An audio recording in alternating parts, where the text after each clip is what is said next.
ISLൽ ഇന്നലെ നടന്ന മത്സരത്തിൽ ഇന്റർകാശിയെ ഒഡീഷ FC സമനിലയിൽ കുരുക്കി. മത്സരത്തിൽ ഇരു ടീമുകളും ഗോൾ ഒന്നും അടിച്ചില്ല.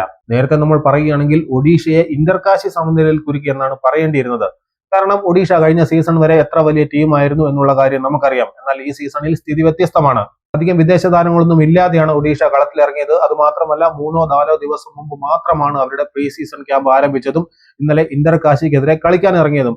അതേസമയം എല്ലാ വിദേശ താരങ്ങളുമായിട്ടാണ് ഇന്റർകാശി എത്തിയിട്ടുള്ളതും. അത് വെച്ച് നോക്കുമ്പോൾ ഇന്നലത്തെ സമനില ഒഡീഷയ്ക്ക് ഒരു വലിയ നേട്ടം തന്നെയാണെന്ന് പറയാം. കൂടാതെ അന്റോണിയോ ലോപ്പസ് ഹബാസ് എന്ന ഒരു വലിയ പരിശീലകനും ഇന്റർകാശിക്കൊപ്പമുണ്ട്.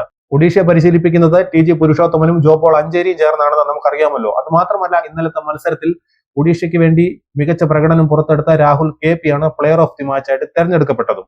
അതേസമയം ഇന്റർകാശിക്ക് തുടർച്ചയായിട്ടുള്ള രണ്ടാമത്തെ സമനിലയാണ് ഇന്നലെ നേരിടേണ്ടി വന്നത്. ഒഡീഷയുടെ ആദ്യത്തെ മത്സരമായിരുന്നു ഇത്. ഇനി മത്സരത്തിന്റെ സ്റ്റാറ്റ്സ് ഒന്ന് പരിശോധിച്ച് നോക്കുകയാണെങ്കിൽ 8 ഷോട്ടുകൾ ഒഡീഷ അടിച്ചപ്പോൾ 7 എണ്ണം ഇന്റർകാശി അടിച്ചു. ഓൺ ടാർഗറ്റിലേക്ക് ഒഡീഷയുടെ 1 ഷോട്ടും ഇന്റർകാശിയുടെ 2 ഷോട്ടുമാണ് ഉണ്ടായിരുന്നത്. ബോൾ പൊസിഷൻ നോക്കുകയാണെങ്കിൽ ഒഡീഷയ്ക്ക് 41%, ഇന്റർകാശിക്ക് 59% ഉണ്ടായിരുന്നു. അങ്ങനെ 2 മത്സരങ്ങളിൽ നിന്ന് 2 പോയിന്റോടെ ഇന്റർകാശി 7ാമതും ഒഡീഷ ഒരു കളിയിൽ നിന്ന് 1 പോയിന്റുമായി 8ാം സ്ഥാനത്തുമാണ് ഇപ്പോൾ നിലവിൽ നിൽക്കുന്നത്.